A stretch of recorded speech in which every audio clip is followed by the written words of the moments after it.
Razstava Nedokončane zgodbe Polonije Simon je ena od teh monumentalnih slikarskih razstav, ki so pravzaprav prilagojene temu prostoru nekdanje samostanske cerkve. Namreč umetnica je nekaj del, še zlasti to največje, ki je postavljeno tudi centralno v nekdanjem prezbiteriju, naredila za samo razstavo, skratka naredila jih je ciljno. Nedvomno se pa njena dela skozi recimo obdobje nekih 15-20 let povezujejo. Skratka, nove slike so narejene v podobnem duhu, kot so narejene starejša dela in v bistvu nekako nadgrajujejo zdaj to njeno zgodbo. Nedokončane zgodbe je zelo odprt naslov. Lahko je, tu obstajajo številne metafore, ki se jih lahko oprimemo v tem kontekstu. In seveda gre za neke vrste krajinsko slikarstvo, ampak z takim zelo sodobnim dodatkom, oziroma zelo ena taka sodobna perspektiva se odvija. Skratka, slikarstvo samo po sebi lahko deluje zelo, arhaično v sami formi, v sami vsebini pa je pravzaprav veliko tega sodobnega sporočila tu.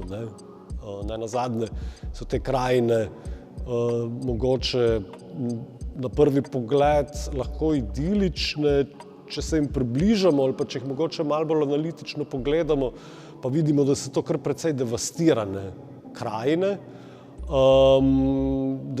In ta devastacija je pa spet zdaj vprašanje, čemu nastane. Recimo poznamo te ikonične fotografije iz Prve svetovne vojne, iz frontnih črt pri Ypru in Verdunu, kjer smo imeli samo štrcle teh dreves, kjer so nekoč rasla drevesa, je nastala neka popolna devastacija, povzročena od človeka.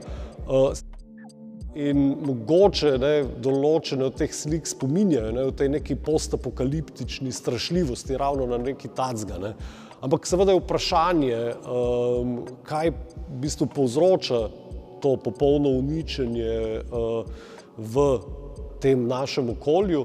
Nedvomno je središče teh slik v metafori človek, ki povzroča običajno to uničenje. Naj si gre za vojno ali pa za to recimo sodobno ekološko katastrofo, ki postaja vedno bolj pereča.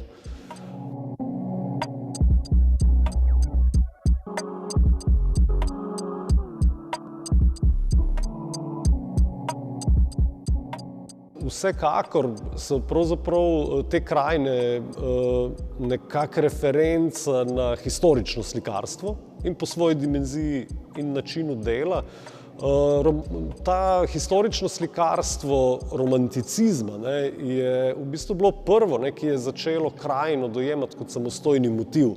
Verjetno eden najbolj znanih teh krajinskih slikarjev, Caspar David Friedrich, ki je deloval tam v začetku 19. stoletja, se je navezoval v bistvu na zelo podobne stvari, kot se danes mogoče določeni umetniki navezujejo. Skratka, njemu je začetek industrijske revolucije, Casparju Davidu Friedrichu namreč, pomenil neko neizmerno katastrofo.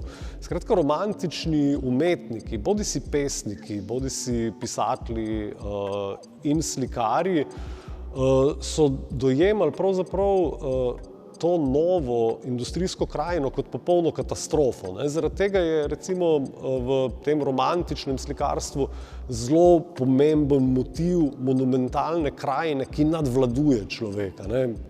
Človeške figure so majhne in stojijo pred to veliko naravo. Skratka, narava, ki vedno pravzaprav premaga človeka. In v tem smislu je na nek način zanimivo, da se danes umetniki in ljudje pravzaprav ukvarjamo z istimi vprašanji. Kakšen je vpliv pravzaprav človeka na naše neposredno okolje? in potem kako pravzaprav sama narava vrača, ne, ta udarec, ki ga mi v bistvu dajemo. Ne, gre za neke skoraj tekmovanja, ne, med človekom in naravo, ne, ali pa, če malo umilim to, mogoče za nek konflikten odnos med človekom in naravo. Ne, narava, ki je v bistvu človeku tradicionalno nevarna, ki povzroča ujme, katastrofe, na drugi strani človek, ki želi kontrolirati to naravo, ampak je ne more. Ne. To je pač eden od teh elementov.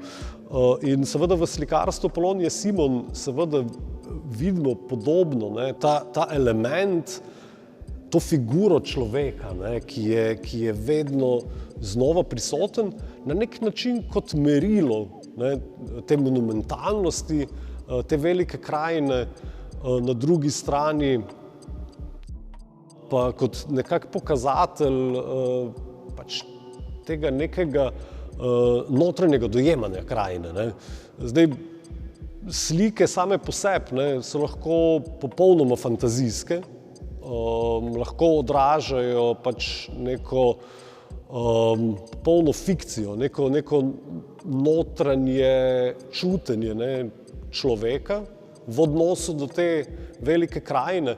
In v bistvu ta element je zelo običajen, ne, zelo pogost pri ljudeh, ne, ker krajina nas fascinira. Ne. To je pravzaprav ena taka univerzalna stvar človeške vrste, da nas v bistvu narava, to, kar je samoniklo, ne, to, nad čemer nimamo popolnega nadzora, da nas v bistvu fascinira. Ne.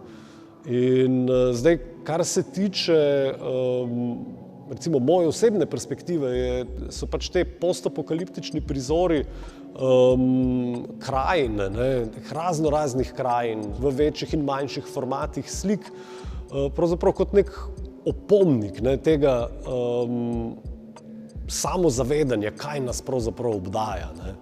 Po drugi strani, ne, imajo ta obrat, ne, da, kot rečeno, ne, lahko te krajine delujejo skoraj romantično, skoraj idilično, ampak imajo v bistvu ta nek bolj zlovešč podton. Ne.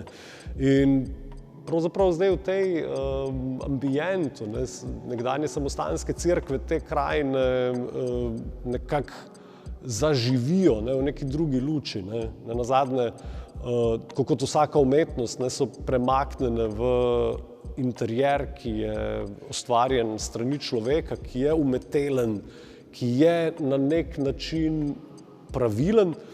Po drugi strani je pa spet ta kombinacija zanimiva. Ne. Tule imamo ogromno enih kapitelov, stavbnih elementov, ki posnemajo vzorce iz narave, ne. Te neke vitice, cvetlične vzorce. Skratka, kar spet nakazuje na to človeško fascinacijo, ne, z neko samoniklo naravo, z nečim zemeljskim, ne, z bodisi floro ali fauno. Nedvomno je pa razstava in tudi umetnica sama želi biti pravzaprav večplastna, ne, v teh svojih sporočilih. Ni tu neke, bom rekel, direktnega poziva ali pa nagovora gledalcem, ampak gre za v bistvu nagovarjanje skozi vizualno. Ne. V današnjem času smo seveda soočeni s tem, da zaradi vseh impulzov okolice, ne, se človek redko kdaj znajde sam, brez nekih dodatnih elementov, dodatnih distrakcij v naravi. In ja, ta samota je sigurno prisotna, ne, ampak spet gre za eno kontemplativno samoto človeka, ne, ki se zateče v naravo, ki je vedno fascinantna. Na drugi strani gre za to neko osamljenost človeka spet zaradi nekih družbenih dejavnikov. Ne. Tu je zadeva precej dvoumna, ne, kar se tiče umetnice in njenega dela. Ne. Dejstvo pa je, da njo pač te krajine kot takšne, ne, vedno znova fascinirajo in da v bistvu obstaja tu neka obsesija, ne, z upodabljanjem tega okoliškega sveta. Ne.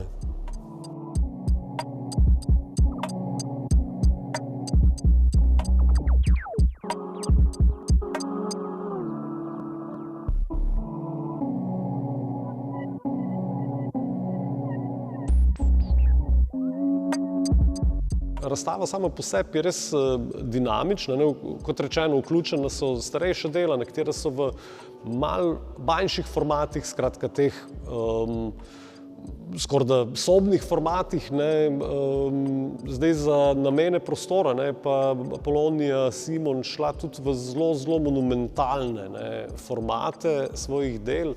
Recimo največja slika, ne, ta centralna, meri 7 metrov krat 4 metre in je pravzaprav že iz tehničnega aspekta bila težavna, pravzaprav za produkcijo, skratka deloma je narejena v umetničinem ateljeju, končana pa pravzaprav na licu mesta, ne, tu. Seveda problem te slike je, da jo je težko zastaviti, ker jo je težko videti v celoti, ne. Končana je bila na način, da je pravzaprav umetnica slikala, ko je bila slika položena na tla in ni imela tega recimo odmika, ne, ki bi omogočal, da vidi, kako ta slika dejansko funkcionira. In je to lahko videla šele, ko se je ta slika postavila na steno in se je dal narediti določen odmik.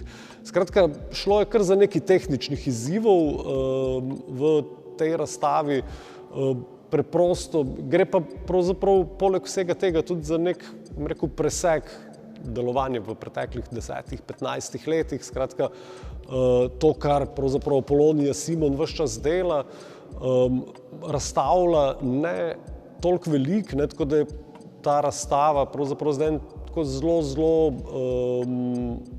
kar nekaj časa, tak zelo celosten prikaz, ne, tega njenega dela, ne, v tej bližnji preteklosti.